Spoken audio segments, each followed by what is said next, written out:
শীতকাল তো চলেই গেল, কবে আর ভেজিটেবল চপ খাবেন বলুন তো? বিট গাজর সেদ্ধ না করে পাতলা করে কেটে নিন অথবা কুড়িয়ে নিন, খেতে বেশি টেস্টি হবে। আলু সেদ্ধ করে নিয়েছি, নারকেল ধনেপাতা কুচি করে নিয়েছি, তেলে বাদাম ভেজে খোসাও ছাড়িয়ে নিলাম।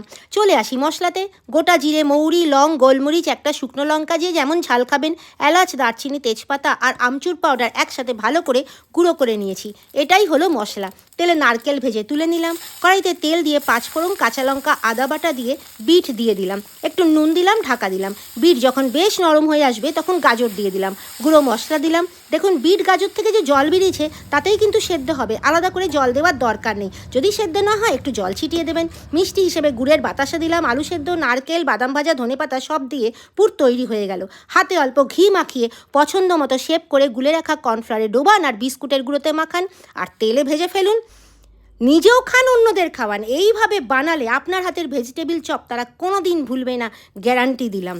যদি রেসিপিটা আপনাদের ভালো লেগে থাকে তাহলে কিন্তু প্রচুর লাইক চাই। আর আপনাদের কেমন লেগেছে অবশ্যই কমেন্ট বক্সে লিখে জানাবেন। আজ আসি, টাটা।